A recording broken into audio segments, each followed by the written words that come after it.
నమస్తే. Spiritual, motivation, educational వీటికి సంబంధించి ఇంటర్వ్యూస్ ఇవ్వదలుచుకున్న వాళ్ళు కింద నంబర్ కి కాంటాక్ట్ చేయండి. నమస్తే, వెల్కమ్ టు అవర్ ఛానల్. నేను పద్మిని. ప్రస్తుతంతో పాటు ప్రముఖ ఆధ్యాత్మికవేత్త, నారీసేన ఫౌండర్, దత్త ఉపాసకురాలు శ్రీమతి శ్రీ లతా దత్త గారు మనతో పాటు ఉన్నారు. మాట్లాడతాం. నమస్తే అక్క. నమస్తే. జై గురుదత్త. జై గురుదత్త అక్క.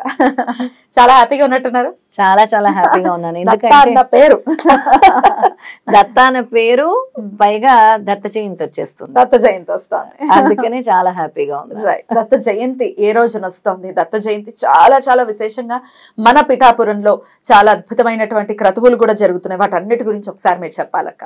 తప్పకుండా పద్మిని. దత్తుడు అంటేనే నాకు ఆనందం ఉప్పొంగిపోతుంది. అనుక్షణము దత్త దత్త అనే నామస్మరణతోనే ఉంటుంది నా మనసు ఎప్పుడు. కాబట్టి ఆయన జయంతి ఉత్సవాలు అంటే ఆయన జన్మించినటువంటి పిఠాపురంలో శ్రీపాశ్రీవల్లభ స్వామి సాక్షాత్తు దత్తుడే జన్మించిన క్షేత్రంలో డిసెంబర్ 23 నుంచి 27వ తారీఖు వరకు చాలా గొప్ప మహాయాగం అవుతుంది. సవిత్ర కాటక సైన మహాయాగము. దీని గురించి చాలా మందికి తెలియదు. ఏదో యాగం అంటున్నారు అని అనుకుంటున్నారు. అయ్యో, సిద్ధమంగళ స్తోత్రంలో వస్తుందిగా కదా సవిత్ర కాటక సైన. సిద్ధమంగళ స్తోత్రంలో చాలా క్లియర్ గా వస్తుంది.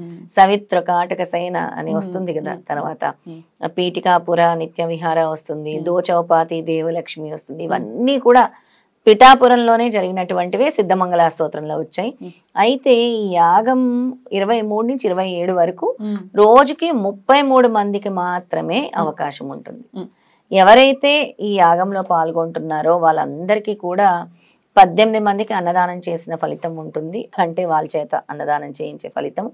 ముందుగా అసలు ఈ సవిత్ర కాటక సైన యాగం అంటే ఏమిటో చెప్తాను పద్మిని. అలాగే అసలు ఈ యాగం అంటే ఏమిటి, ఎవరు చేశారు, అసలు దీన్ని ఎవరు నిర్వహిస్తున్నారు, మనం కూడా ఏంటి, దీన్ని శ్రీపాద పాపనార్యుల మహా అన్నదాన ట్రస్ట్ వారు నిర్వహిస్తున్నారు. శ్రీపాదుడు తాతగారు వాళ్ళు నిర్వహిస్తున్నారు అన్నమాట దీన్ని ముఖ్యంగా. అయితే దీనికి సంబంధించి సవిత్ర కాటక సైనం అంటే ఏమిటి అని అంటే, కలియుగంలోని కలి ప్రభావం వల్ల మనుషులు మరియు అన్ని జీవరాశులకు కలిగే విపత్తుల నుంచి సంరక్షించడానికి మరియు ఉపశమనం కలిగించడానికి త్రేతాయుగంలో భరద్వాజ మహర్షి చేసినటువంటి యాగము సవిత్ర కాటక సైనం మహాయాగము. అయితే ఇది 1320 సంవత్సరంలో ఆయన చేసినటువంటి యాగం వల్ల శ్రీపాదులు వారు జన్మించారు 1320 సంవత్సరంలో. అయితే అలాంటి యాగము, అలాంటి పుణ్యస్థలంలో నిజంగా మనం చేసుకోవడము చాలా గొప్ప విషయం. అయితే అసలు ఏంటి సవిత్ర కాటకాగ్ని అంటే, శ్రీ సవిత్ర కాటకాగ్ని సైనం యొక్క ప్రధాన దైవము సవిత లేదా సవిత్రు. ఇది దేవతాంశము సూర్యుని యందుగల 7 కిరణాల్లో ఒక కిరణం. సవిత్రు అంటే 7 కిరణాలు. సవితాదేవి అంటే గాయత్రీదేవి, సాక్షాత్తు గాయత్రీదేవి. పైగా సూర్యుడు కిరణంలో 7వ కిరణంని కూడా సవిత్రుడు అంటారు అని పేరు. అయితే వాటిలో 4 కిరణాలు 4 దిక్కులకు, ఒకటి ఆకాశం వైపుకి, ఒకటి భూమి వైపుకి కాంతిని ప్రసరింపజేస్తాయి. సవిత్రు అనే కిరణము వేద పురుషుడైన పరమాత్మ స్వరూపంగా హిరణ్య గర్భుడనే కాంతిని ఇచ్చు శక్తి పేరుతో సూర్యుని మధ్యలో వెలుగుతూ ఉంటుంది. సవిత్ర కాటక సైనము, సవిత్ర కాటక ఆగ్ని సైనము అంటే 2 సవిత్ర కాటక సైనం యాగం అవ్వచ్చు. సవిత్రు దేవతకు సంబంధించి ఉపాసన యాగము సర్వ బుద్ధి ప్రవృత్తులను అంటే మనకి బుద్ధి ప్రవృత్తులను ప్రేరేపించి సవిత్రు మండలంలో ఉన్న దివ్య తేజస్సు ఇటు అపూర్వమైన సవిత్రు కాటకాగ్ని సైన మహాయాగము లోక కళ్యాణార్థము విశ్వశాంతి కోరుతూ చేయబడుచున్నది.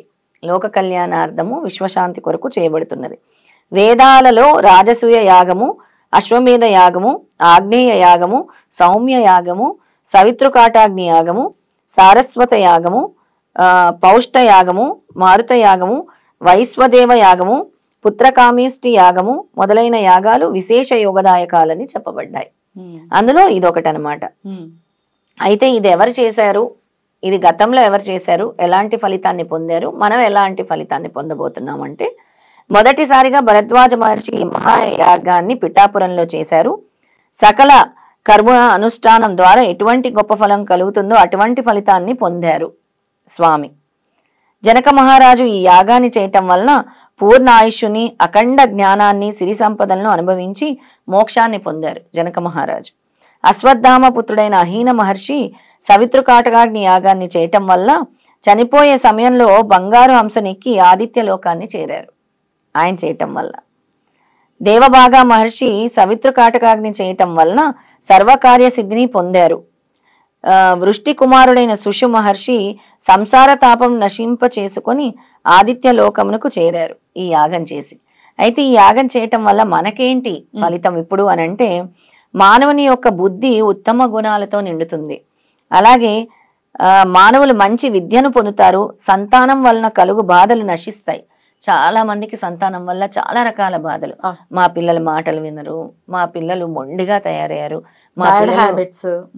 మా పిల్లోడు పాడైపోయాడు, చెడిపోయాడు చెడు స్నేహాల వల్ల, మా పిల్లోడు పెళ్లి చేసుకోవట్లేదు, తల్లిదండ్రుల్ని కొట్టేటటువంటి పిల్లలు కూడా తయారయ్యారు, పిల్లలు కూడా. అలాంటి వాళ్ళందరూ కూడా ఈ యాగం చేస్తే ఆ పిల్లల వల్ల కలిగే బాధల నుంచి కూడా విముక్తి పొందుతారు, పిల్లలు కూడా మారుతారు. మానవునిలోని మంచి గుణాలు ప్రకాశిస్తాయి. మానవునిలోని అజ్ఞానం పారద్రోలబడి తమో గుణం నశిస్తుంది. అలాగే మంచి ఆరోగ్యం కలుగుతుంది. పాడి పంటలు సమృద్ధిగా పండుతాయి. సవితృ దేవత ఆరాధన వలన మానవుని ఇల్లు, ధనము, ఆహారము, వృత్తులు రక్షింపబడతాయి. ఇవన్నీ కూడా రక్షింపబడతాయి. మానవులకు ధర్మ కార్యాల్లో ఆసక్తి కలుగుతుంది, అంటే ఆధ్యాత్మికం వైపు ఆసక్తి కలుగుతుంది. ఆయుష్ పెరుగుతుంది. మానవునిలో చెడు దూరమై ఆత్మ సుఖము కలుగుతుంది. అందరికి కూడా ఆ సుఖం లేక చాలా బాధపడుతూ ఉంటారు, మనశ్శాంతి లేక. ఆ మనశ్శాంతి కోసం వెతుక్కుంటూ ఉంటారు. అలాంటి మనశ్శాంతి కావాలంటే ఇలాంటి యాగాలే ఒక కారణం. అంతేకాకుండా సవితృ కాటకాగ్నిశయన యాగం ద్వారా సర్వకర్మ అనుష్ఠాన ఫలము లభించి జీవించి ఉన్నంత కాలము సర్వ దుఃఖాలను కూడా నశింపచేసి చనిపోయిన తర్వాత ఆదిత్య మండలంలో హిరణ్య గర్భ సన్నిధి చేరుతారు. అలాంటి గొప్ప ఫలితము ఈ సవితృ కాటకశయన మహాయాగం మనందరికి కూడా ఇస్తుంది. అయితే దీనికి ఒక రుసము, అంటే ఇంత పెద్ద యాగం చేయాలంటే చాలా పెద్ద యాగం, పైగా ఎన్ని రోజులక మొత్తం 5 రోజులు 5 రోజులు 11 హోమగుండాలు ఉంటాయి. 11 హోమగుండాలు ఎట్ ఏ టైం జరుగుతుంటాయి. ఎంతమందికి అవకాశం అంటే ఒక్క రోజే మనం పాల్గొనాలి అంటే ఏదో ఒక రోజు, ఏదైనా ఒక్క రోజే ఛాన్స్. ఎందుకంటే రోజుకు 33 మందికి 5 రోజులు అంటే దాదాపు ఒక 150 ఇంటూ 3 అంటే 165 మందికి ఛాన్స్ అంతే. ఆ 160 మంది ఎవరో అదృష్టవంతులు 165 మంది. అయితే దీనికి ప్రత్యేకంగా యాగశాలలు నిర్మించాలి, పండితుల్ని పిలిపించాలి, యాగం చేయాలి, ప్రతిరోజు వచ్చిన వేల మందికి అన్నదానాలు చేయాలి. ఈ ఖర్చుతో కూడుకున్న పని. ఇదంతా కూడా బాపనార్యులు అన్నదానం ట్రస్ట్ వారు నిర్వహిస్తున్నారు. ఇంకో మహారాష్ట్ర ట్రస్ట్ అనుసంధానంతో చేస్తున్నారు. మనం కూడా సిద్ధమంగళ స్తోత్రం పారాయణం 5 రోజులు కూడా అక్కడ చేస్తున్నాము. వాళ్ళతో అనుసంధానంగానే మనం కూడా సిద్ధమంగళ స్తోత్రం పారాయణము అక్కడ కంటిన్యూస్ జరుగుతూ ఉంటుంది. సో అక్కడికి వెళ్ళి మనం యాగంలో కూర్చోవాలి, వెళ్ళాలి అని అంటే ఎంత మందికి అలౌడ్ ఉంటుంది, ఎంత రుసుము కట్టాల్సి ఉంటుంది? 33 మందిలో ముందుగా రిజిస్ట్రేషన్ చేసుకుంటే 11,116 కట్టి 116 రిజిస్ట్రేషన్ ఫీ. అంటే ఒక్క రోజే యాగంలో కూర్చోవచ్చు. వాళ్ళకి ఏమేమి ఇస్తున్నారు అని అంటే, చెల్లించే భక్తులకు వసతి, సవితృ కాటకాగ్నిశయన మహాయాగము జరిగే ప్రాంగణంలో ఒక రోజు ఉదయం నుంచి రాత్రి వరకు జరిగే అన్ని పూజల్లోనూ స్వయంగా పాల్గొనే అవకాశము. అద్భుతం. వసతి, ఆ పూజల్లో పాల్గొనేటటువంటి అవకాశం ఒక్క రోజు. తర్వాత ప్రసాదంగా స్త్రీలకు అమ్మవారి చీర, గాజులు, పసుపు కుంకుమలు, మగవారికి కండువ, శ్రీపాదుల వారి విగ్రహము, శ్రీపాద లీలామృతము ఇవ్వబడతాయి. ప్రసాదంగా ఇవ్వబడతాయి. 18 మందికి వారి పేరు మీద అన్నదానం చేయబడుతుంది. హోమ భస్మము కూడా ఇవ్వటం జరుగుతుంది. హోమం అంతా అయిపోయిన తర్వాత పోస్ట్ లో హోమ భస్మం పంపిస్తారు. అద్భుతం. 18 మందికి ఇలా కట్టుకున్న వాళ్ళకి వాళ్ళ పేరు మీద అన్నదానం జరుగుతుంది. అద్భుతం అక్క. అది వసతి కూడా కల్పిస్తారు. ఎంతమంది అక్క? ఒక్క టికెట్ తీసుకుంటే ఎంతమందికి అలౌడ్? ఇద్దరికే, భార్యాభర్తకే అలౌడ్. భార్యాభర్తలే కూర్చోవాలా, ఎవరైనా కూర్చోవచ్చా? భార్యాభర్తలు కూర్చోవచ్చు. ఒకవేళ మా భర్త కుదరట్లేదంటే ఒక ఆడవాళ్ళకు కండువా వేసుకొని కూర్చొని చేయొచ్చు, అలా చేయొచ్చు.